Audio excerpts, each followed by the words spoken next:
God bless. Good to see everybody this morning. Get to talk about a wonderful subject. That is that our God is powerful. Excuse me, I thought something was falling.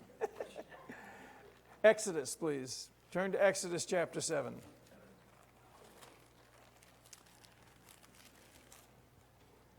When God called Moses to lead the children of Israel out of Egypt, Moses was a shepherd, as was his forefathers. Abraham was a shepherd, Isaac was a shepherd, Jacob was a shepherd. Jacob's name changed to Israel. His sons were all, the 12 sons of Israel were all shepherds. Later on in history, David would be a shepherd. A shepherd is, there's my shepherd. A shepherd, the head shepherd would carry a staff, and that staff would represent, I guess it was a particular staff that the head shepherd would have that indicated that he was the one in charge. And the head shepherds were considered to be wise and powerful and to be the sovereign of the community. This is in their culture. Obviously, we know little of it. We don't have that going on here. So I've always wondered why God would have these two miracles. Moses said to God, well, how am I going to get Israel to follow me out of Egypt? And why in the world would Pharaoh listen to me? I mean, he was in an obscure place for 40 years. Nobody even knew him. And God said, well, I'll give you two signs. You remember? Throw down the rod, and the rod turned into a serpent. He grabbed it by a tail, and it turned back into a rod. The other thing he did was he had him put his hand in his cloak. He pulled it back out, and it was leprous. Put it back in, and it was healed. There was these two signs that he gave him. And of those two signs, he only used the one sign with Pharaoh, the thing with the staff and the serpent. With Israel, he used both signs. He used the sign with the staff, signifying the power of God. From this time on, the staff, like I said, it represented as the chief shepherd. You were a man of power and authority. But from this time on, the staff would mean to Israel the power of God. Because in each of these plagues or most of these plagues that Moses and Aaron did, it was with the staff. They put the staff in the water. It was all about the staff representing the power of God. And so there were the two things. There was the staff, and then there was the thing in the leprosy turning. And that represented the healing to Israel. So it was the power of God and the healing of God. But he didn't do the healing one with Pharaoh. He just did the staff one. And that's in Exodus chapter 7, in verse 10. Exodus 7:10. So Moses and Aaron came to Pharaoh, and thus they did just as the Lord had commanded. And Aaron threw his staff down before Pharaoh and his servants, and it became a serpent. I guess I should explain to you what I'm going to do here this morning. I'll do that. And that is, I want to share with you the power of God. I could read tons of verses that speak about how powerful our God is. Yahweh, our God, is very powerful, the most powerful. And there are certainly many, many verses. But this is the way, early on in the Bible, that he wanted people to see and to experience that he was the Most High God. What we saw last week when Sean shared with us about creation, certainly that illustrated the power of God. He created everything. But here is this event or this multiple incidents that give us an understanding of the immense power of our God. So he throws the rod down in verse 10, and it becomes a serpent. In verse 11, and Pharaoh also called for his wise men and the sorcerers, and the magicians of Egypt. They did the same with their secret arts. So Pharaoh wasn't all that impressed. You know, he called in his boys. He called in the wise guys, the sorcerers, and the magicians. Not the magicians. Excuse me. Magicians, not musicians. And These guys had spiritual power. And there's no denying that. They had spiritual power. They threw theirs down, and it also became a serpent. But what they didn't expect was, in verse 12, for each of them threw down their staff. They turned into serpents, but Aaron's staff swallowed their staffs. So the serpent that God had with that rod ate up all of theirs. It's really hard not to reflect back to the beginning of the Bible when you read all this stuff about serpents, because Satan presented himself in Genesis 3 originally as a serpent. And there is this fascination that the Egyptians had with, oh boy. Woo-woo. How do you get it to change? How come you can do it and I can't? You're a magician. I'm a musician.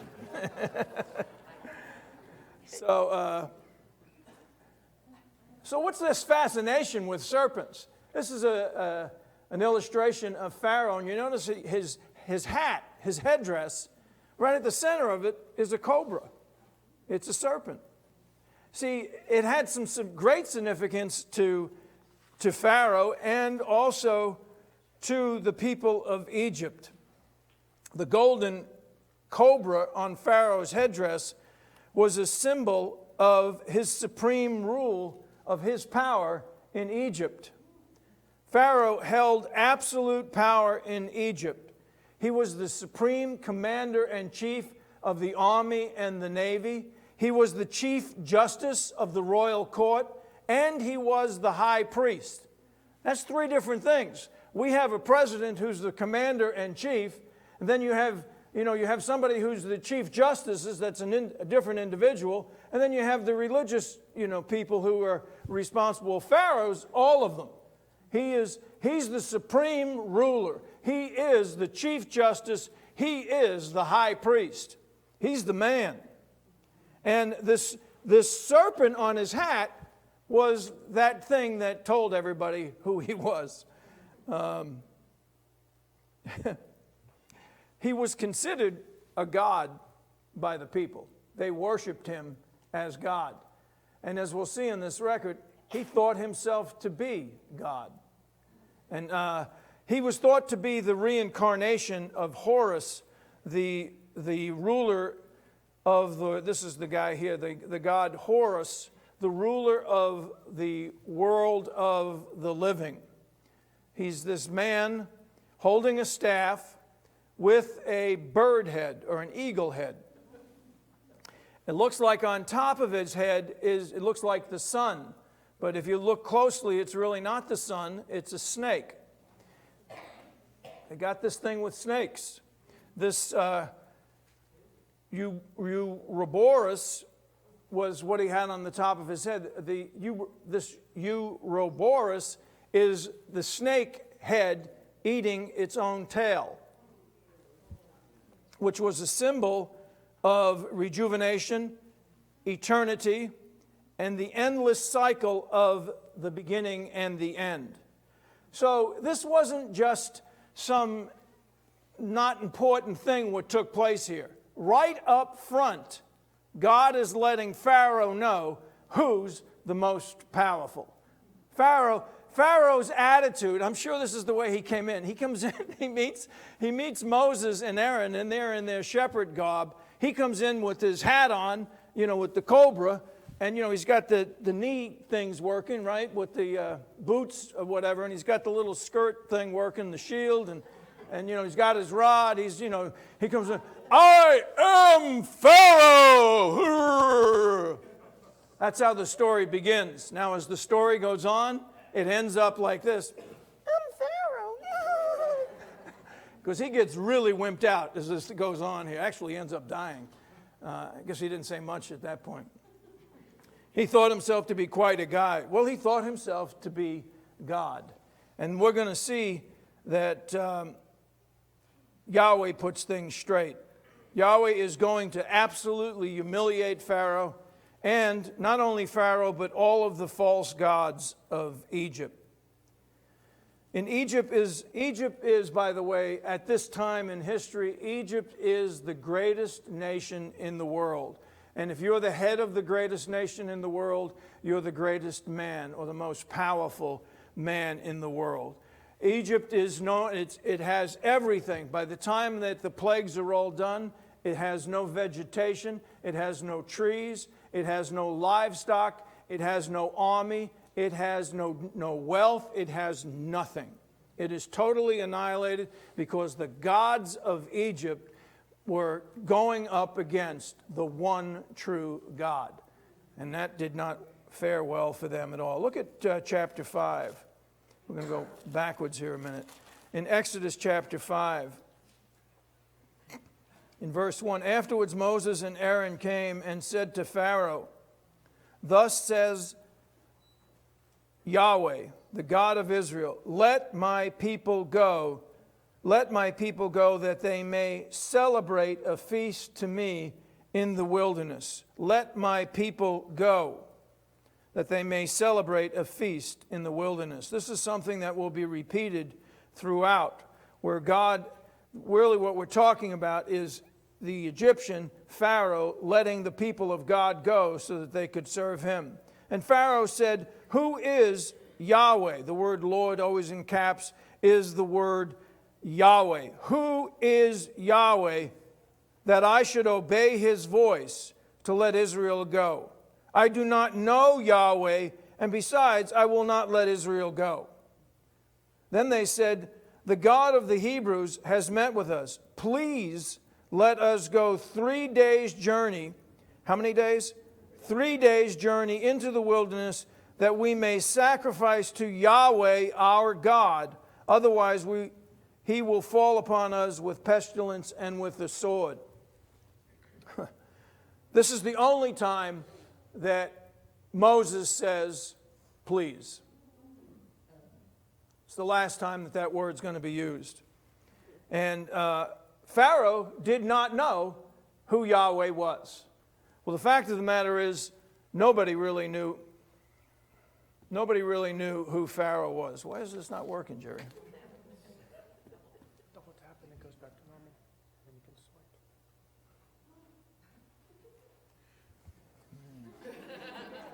We're not talking about the power of Vince this morning. We're talking about the power of Yahweh. Look at chapter 3. In chapter 3, verse 13. Then Moses said to God, behold, I am going to the sons of Israel, and I will say to them that the God of your fathers has sent me to you. Now they may say to me, well, what is his name? What shall I say to them? This is Moses talking. This is after God commissioned Moses. Moses says, well, who do I tell them you are? He didn't know who God was. Moses didn't know. He didn't know that God's name was Yahweh, and that's when it's revealed here that God's name is Yahweh. Moses, this great man himself, didn't know the fullness of, he didn't know who Yahweh was, or didn't know the fullness of who Yahweh was. Look at chapter 6, verse 6. Say therefore to the sons of Israel, I am Yahweh, and I will bring you out from under the burdens of the Egyptians, and I will deliver you from their bondage, and I will also redeem you with an outstretched arm and with great judgments. Then I will take you for my people, and I will be your God, and you shall know that I am Yahweh your God, who brought you out from under the burdens of Egypt. The Israelites did not know who Yahweh was. This phrase, I am Yahweh, I am Yahweh, it's used 11 times in this record. People did not know who Almighty God was. And this is the sort of his coming out and letting the world know that Yahweh is God. He lets Moses know, he lets the children of Israel know. In chapter 7, he lets the Egyptians know. In verse 4, when Pharaoh does not listen to you, then I will lay my hand on Egypt and bring you out my host, my people, the sons of Israel from the land of Egypt by great judgments. The Egyptians shall know I am Yahweh, when I stretch out my hand on Egypt and bring out the sons of Israel from their midst. Remember, Pharaoh in the initial thing says, who is this Yahweh? He's going to find out, as will all the Egyptians, all the Israelites. And then in chapter 7, verse 17,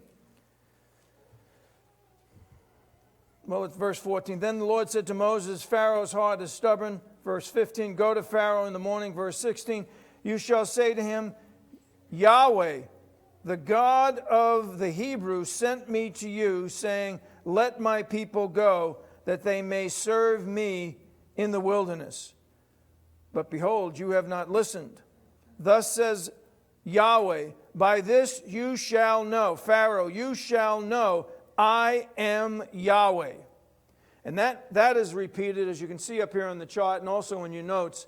It's repeated quite frequently. So Pharaoh got the point. He didn't know who Yahweh was. Well, he found out who Yahweh was. In your notes, by the way, and don't try to follow along with them, I've put a lot of information in there, thinking that this week as it goes on, if you wanted to study this tremendous record in more detail, you could follow the notes that are in there. I'm not necessarily going to follow them this morning. And then in chapter 12, verse 42, it's made known that not only, in chapter 9, let's look at that one. Chapter 9, verse 16. I skipped one. 9:16. But indeed, for this reason I have allowed you to remain, in order to show you my power and in order to proclaim my name through the earth. So first it was to Moses, then it was to Israel, then it was to the Egyptians, then it was to Pharaoh. Now the whole earth should know that Yahweh is God. And you remember when they went into the promised land many years later, some 40 years later, Rahab had heard of their God. She knew. The whole world had heard about what took place here. And then it says later on in chapter 12, verse 42, that the generations to come would know that Yahweh is God. Here we sit, all these thousands of years later, reviewing the same incident, the same record, and now we see that Yahweh is God, and our God is a powerful God, the most powerful God in all of the world. That phrase I said, I am Yahweh, is used 11 times. Now go back to chapter 7, verse 13.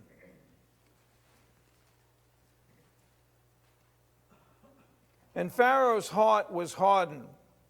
This is when the serpents took place and the staff was thrown down.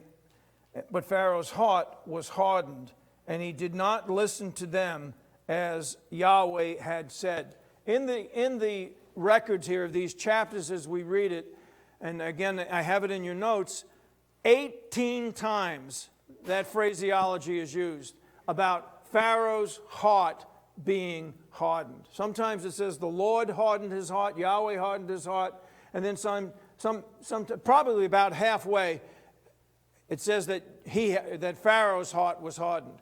And it wasn't like God made him have a hard heart. He had a hard heart. Right from the beginning you can see this. But his heart was hardened. Everything that happened, this guy did not learn.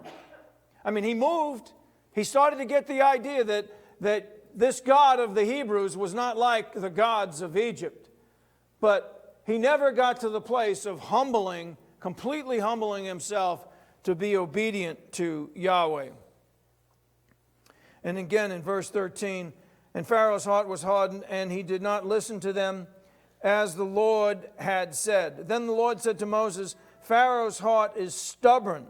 He refuses to let the people go. So go to Pharaoh in the morning as he is going out to the water, and station yourself and meet him on the bank of the Nile, and you shall take in your hand the staff that was turned into the serpent. You shall say to him, Yahweh, the God of the Hebrews, sent me to you, saying, let my people go, that they may serve me in the wilderness. But, behold, you have not listened. Again, this is something that is repeated 9 times. What is repeated 9 times? Let my people go that they may serve me. And really, there's so much to this record. But the point that I want to make with you this morning, and I'll certainly end with this point, is this is what we see here through Pharaoh, through the wise guys, the magicians, and the sorcerers, and from the false gods of Egypt. They were all endeavoring to prevent the people of God from worshiping and serving the true God.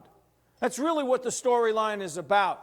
That's what's said each time. There's 10 plagues. With each of the plagues, let my people go that they may serve me, that they may worship me, that they may sacrifice me. Remember the first one we read, let them go out into the wilderness 3 days that they may sacrifice to me. And here we're seeing the devil working through Pharaoh to prevent the people of God from serving God, from worshiping God. And how God steps in the gap here. And then in verse, where did we end up? 16, you shall know that Yahweh, the God, serve me. Verse 17, thus says the Yahweh, by this you shall know I am Yahweh. Behold, I will strike the water that is in the Nile. I will strike the water that is in the Nile with the staff that is in my hand, and it will be turned to blood. The fish that are in the Nile will die, and the Nile will become foul, and the Egyptians will find difficulty in drinking water from the Nile. Then the Lord said to Moses, say to Aaron, take your staff, stretch out your hand over the waters of Egypt, over the rivers, over the streams, over the pools, over the reservoirs of water, that they may become blood. And they will be blood throughout all of the land, both in the vessels of wood and in the vessels of stone. I mean, we're not just talking about the Nile River turning to blood. We're talking about all the streams, all the rivers, all the pools, the water that's in their glasses and in their bowls turned to blood. Now we're going to see here the magicians also were able to turn the water in the Nile into blood. But you can be well assured, not all that other stuff were they able to do. Verse 20, so Moses and Aaron did even as the Lord had commanded. He lifted up the staff. He struck the waters that were in the Nile in the sight of Pharaoh and the sight of his servants, and the water that was in the Nile turned to blood, and the fish that were in the Nile died. And the Nile became foul. Mimi, can you imagine how bad that smelled? All those dead fish. Woo-hoo. Fish stink, especially when they're dead and foul. Egypt, yeah, you got the blood and the dead fish, and Egypt's not smelling so good anymore. Stinky Egypt. The fish that were in the Nile died, and the Nile became foul, so the Egyptians could not drink the water from the Nile, and the blood was throughout all the land of Egypt. But the magicians of Egypt did the same with their secret arts, and Pharaoh's heart was hardened, and he did not listen to them as the Lord had said. And Pharaoh turned and went into his house with no concern even for this, hard-hearted, thick. For the Egyptians dug around the Nile in order to get water to drink. 7 days went on with this. And then in chapter 8, it says, then Yahweh said to Moses, go to Pharaoh and say to him, thus says Yahweh, let my people go, that they may serve me. But if you refuse to let them go, behold,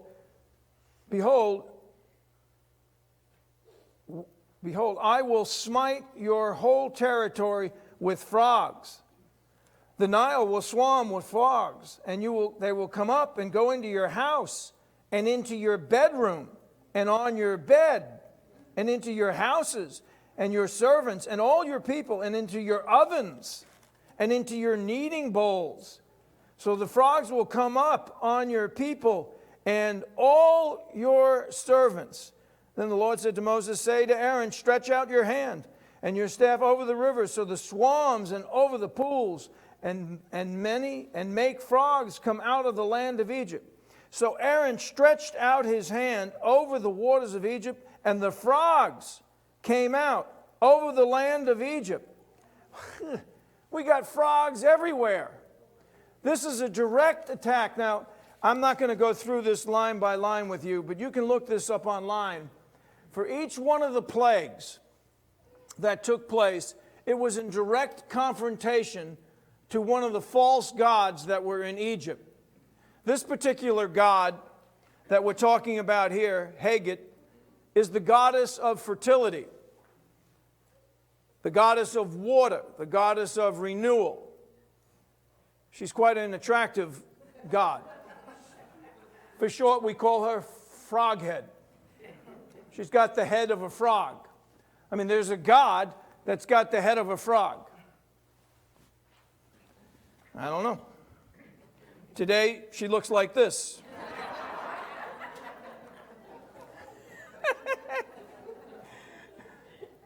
I mean, can you imagine? I mean, I know, I've seen Danny playing with frogs, right? Or little, not frogs, but little, what do you call those baby frogs? Toads, right? Right? Or tabtoad. Yeah, why now? I don't like frogs. I've never liked frogs. I don't touch frogs. I'm afraid that if you touch frogs, you get warts, right? Or whatever you get, I don't want to touch frogs. You got frogs everywhere. They're all over the place. You know, you got frogs in your bed. Come on now. You go to the bathroom, you sit down, weep, there's a frog. You know, everywhere you go, there's a frog. The frog here, frog there. I'm not in with this frog thing. And the frogs are going, ribbit. Micah, can you give me a ribbit? Ribbit. Ribbit. Danny, you got a ribbit? Ribbit. Everybody, give me a ribbit. Ribbit. No, more ribbit. Ribbit. Ribbit. Ribbit. Ribbit. Everywhere in Egypt, ribbit, ribbit, ribbit. There's frogs everywhere. I'm moving from Egypt. This is not good anymore. This is our God. I mean, he is so unbelievable, our God. He is so powerful. Get this. This is the same God that created the sun, right? Do you know how big the sun is? You can fit 1,300,000 Earths inside the sun. There's 1,300,000 Earths can fit inside the sun. Now, God created the sun. It's one star in the Milky Way galaxy, which has trillions of stars in it. And they say for every star in the Milky Way galaxy, there's another galaxy. Our God created all of that, as Sean read last week, like a curtain, right? But how he's dealing with Pharaoh and these people? Ribbit. Because he's in charge of the frogs, too. Frogs, get into Egypt. Ribbit, ribbit, ribbit.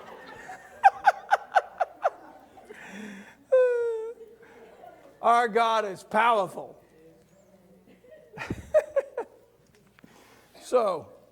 But verse 7 says, and the magicians did the same with their secret arts, making frogs come up out of the land of Egypt.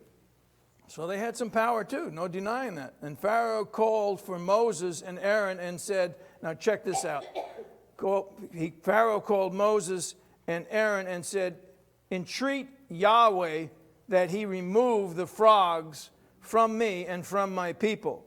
I will let the people go that they may sacrifice to Yahweh.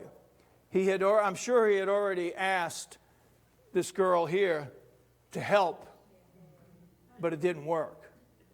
He's learning.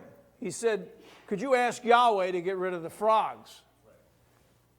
Verse 9, Moses said to Pharaoh, the honor is yours to tell you when shall I entreat you and your servants and your people that the frogs be destroyed from you and from your houses, that they may be left alone in the Nile. Then Pharaoh said, tomorrow. So he said, may it be according to your word, that you may know that there is no one like Yahweh our God. You want the frogs gone tomorrow? I'm going to go ask Yahweh. The frogs are going to be gone tomorrow. Well, they're not going to be really gone. They're going to be dead. Verse 11, then the frogs will depart from you and your houses and your servants and your people, and they will be left only in the Nile. And Moses and Aaron went out, Pharaoh, and Moses cried to Yahweh concerning the frogs. Verse 13, and Yahweh did according to the word of Moses. And the frogs died out of the houses, out of the courts, and out of the fields. So they piled them in heaps, and the land became foul. I mean, if the land didn't stink from the fishes, we got all these dead frogs piled on top of each other.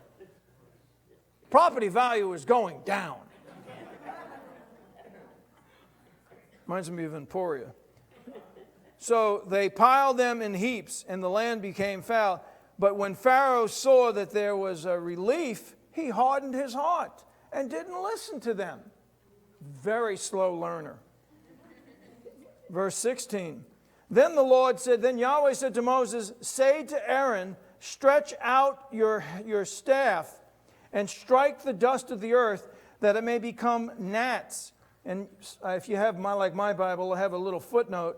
This could be translated lice. Is it in the King James, Donna? Yeah. Is it lice? Yeah. Lice. I love lice. Now, Timmy loves rice, but we're talking about lice. Okay. And where the lice on men and on beasts, all the dust of the earth became lice throughout all the land of Egypt. And I got verse 18. And the magicians tried with their secret arts to bring forth lice, but they could not. So there were lice on men and beasts. And the magician said to Pharaoh, I mean, this is the finger of God here. We're phonies. This is the finger of God. You better stop messing around here. They learned. But Pharaoh's heart was hardened. I love lice. When my children, there was an epidemic of lice in school. You remember that, honey? Oh, it's just the worst ever. This is what lice look like when you look at them up close. Those lines there, that's human hair. That's how small they are in human hair. This is what it looks like, a head with lice in it. Oh, hey, baby, ah. Oh, it's just terrible. And if one kid comes home with lice in his head, everybody in the house gets lice. It gets into the sheets, it gets into the pillows, it's everywhere. And the way you get rid of lice, you take kerosene, you put it on the kid's head. And then you light a match on it, but you got to be careful because then they become a matchstick, they burn the whole house down. It's a real problem.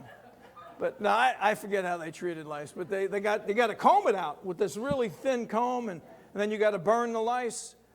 All of Egypt is covered with lice. Again, how great is our God? How powerful is our God? Our God, you know how far away that sun is from the earth? That sun, from the east coast to the west coast is 3,200 miles.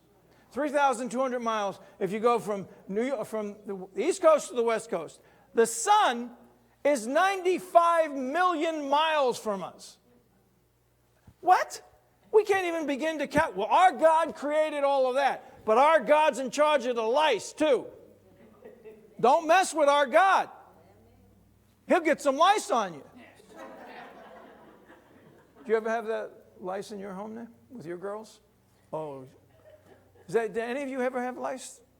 Well, yeah, I mean, it's just a nightmare. It's just, whew, baby. Well, we got to get off of this thing here. Next thing is flies.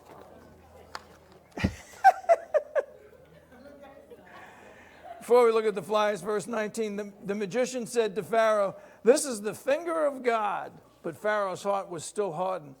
Now, verse 20, now the Lord said to Moses, "Rise up early in the morning and present yourself before Pharaoh as he comes out to the water, and say to him, Thus saith the Lord, let my people go, that they may serve me. If you do not let my people go, behold, I will send a swarm of flies to you."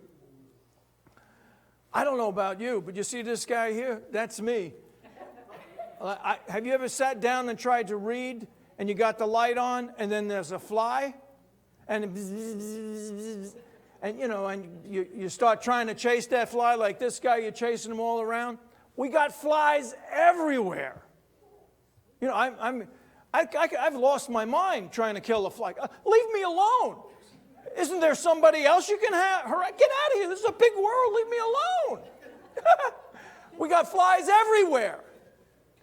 I'm thankful I'm not a horse. They spend all day long with their tail chasing flies away, right? This is a horse all day long.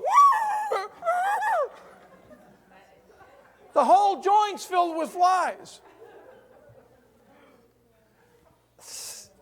Verse 22. Oh, and by the way, there's a God that this is directed to. And guess what the God's head is? Fly head.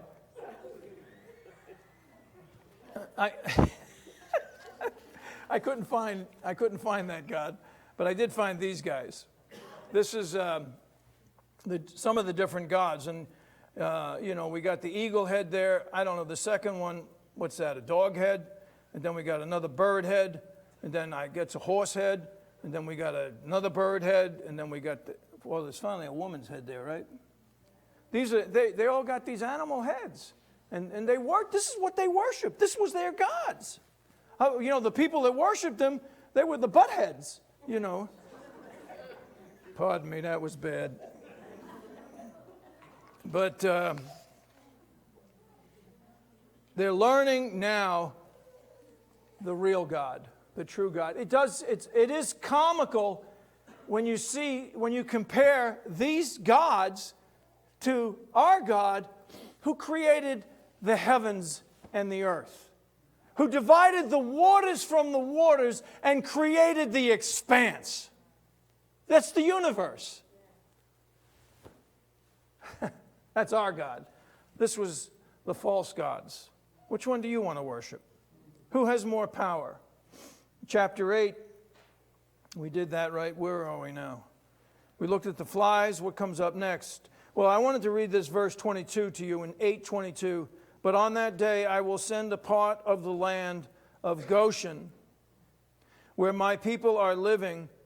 On that day I will set apart the land of Goshen. I should start in verse 21 so you get the thing here. For if you do not let my people go, behold, I will send a swarm of flies on you and your servants and on your people, and into your houses, and in the houses of the Egyptians will be a swarm of flies, and also the ground which they dwell. But on that day I will set apart the land of Goshen, which is where they lived, the Israelites lived, where my people are living, so that no swarms of flies will be there, in order that you may know that I, Yahweh, am in the midst of the land. I will put a division between my people and your people. Tomorrow this sign will occur. I think what we see here is that now he's doing that. He's setting the people of Israel apart in Goshen. I'm under the impression that they were also afflicted with the first plagues, that where the water turned into blood and the frogs and the lice. I think that they had those, and you would say, well, why would that be?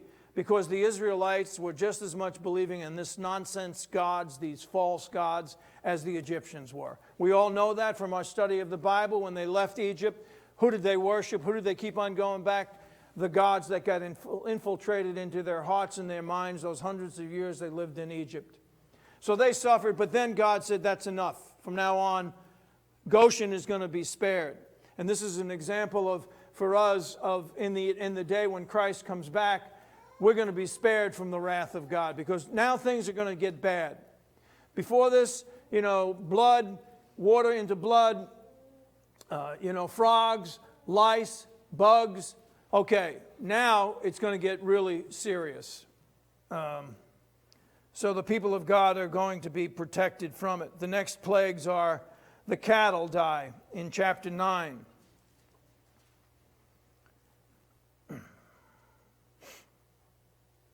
And then that's verses 1 through, 17. We see that the cattle die. And then in verses 18 begins the hail. So, all of the cattle end up dying. Now the hail comes down, and it destroys all of the crops. But it's not just hail. You read the record, it's hail and fire. You can probably tell yourself, okay, we're just having bad weather. If you got big hail coming down that's destroying all your crops. But what do you say to yourself? Adjoining the hail is fire. You got hail and fire coming down. Our God is a powerful God. He controls the heaven and the earth. From the smallest little lice to the whole of the universe that is beyond our comprehension. This is the God that we worship. We don't worship a frog-head God or a bug-head God or an eagle-head God or any other God. Our God is the true God. He is the most powerful God, period. Then, so you got the cattle dying in chapter 9, and then the hail comes in verse 18 of chapter 9, and it goes all the way to the end. And then in chapter 10, you have the locusts coming. I remember, Claudia, I remember you talking to me about locusts years ago. Where were you? What country? North Africa. This is what a swarm of locusts looks like. When they... Now what? Tap it. Jump up and down. This is what a swarm of locusts looks like. The locusts come, nobody can explain this. The locust comes in and it eats everything that's green. Everything that the hail and the fire didn't destroy, the locusts ate up. There is no crops, all the leaves on the trees. The locusts came in and devoured all of it. After the locusts, you have, what's the next plague? Darkness. Darkness over all of the land. In chapter 10, verse 21 through 29, you see this. 3 days of darkness. Wait a minute, I skipped the boils. We got boils too. After the cattle, they had boils. Everybody got boils, humans and animals. Then came the locusts. Then came 3 days of darkness. So dark that they could not see their hand in front of their face. That sun, that incredible, powerful sun that is mostly hydrogen, so that lights the whole of the earth. That sun that our lives are contingent upon that sun providing light so that we have crops and life itself. God said, okay, you're not going to let my people go to worship me? Turned the light switch off. 3 days. 3 days. Now, with each of these, and you can go back and read it yourself, with each of these, Pharaoh started negotiating and started, learning and all the rest. Bottom line, it wasn't until this last and final plague, which was the angel of death, was going to pass over all of them, the 10th plague. And the firstborn of Egypt were to die, of animals, hardly any animals left, and of humans. And the children of Israel were, the Passover, that's when that was all instituted and took place. So, it's an odd way for our God to show you how powerful He is. It's an odd way for God to reveal to the world that He is the true God. You can't control any of these things. Lice or bugs or frogs or water or any, but He can. He controls it all. He's in charge of all of it. And again, I want to bring this point to you. The predominant thing that I see in this record is that whatever it is that would prevent the people of Israel from worshiping God, our God took it out of the way. Every false god that stood up, He humiliated them. He made a fool of Pharaoh. He made a fool of all the musicians. They were nothing compared to our God.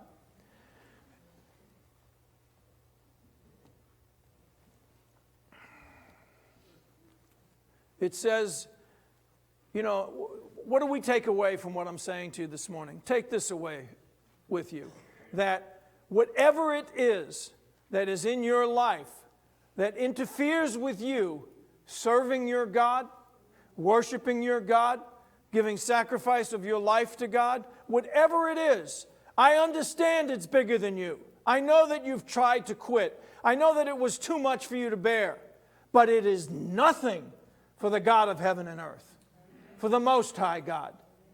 If we will allow Him in our lives, He has the power over anything and everything and anybody and everybody to stop it from harassing us from worshiping Him. I don't care what your addiction is. I don't care if it's sex. I don't care if it's food. I don't care if it's drugs or alcohol. I don't care what it is. Whatever it may be, whatever your habitual habit is that's keeping you from selling out yourself 100% to this God, our God is bigger. If God be for us, who can be against us? What'd you say? If our God be for us, who can be against us? Who can be against us? Who can be against us? No one. Right? Now unto Him that is able to do exceedingly, abundantly, above all that we ask or what? Think. He is a powerful God. There's nothing or nobody that can stop Him. If we can just surrender it to Him and let Him take it out of the way for us, we will enjoy freedom. Gracious Heavenly Father, how much we love You and how good You are to us. Thank You so, so very much for Your kindness. To demonstrate to us and to all of the world who You are, Yahweh, the God of heaven and earth, the Most High God. You are an awesome God. You are the most awesome God. And we bow down before You in our hearts. And Father, take away everything that impedes us from worshiping and serving You. You're bigger in it. We give it to You. We ask for You to intervene and to take it away. We love You and we praise You in the name of Jesus Christ. Amen.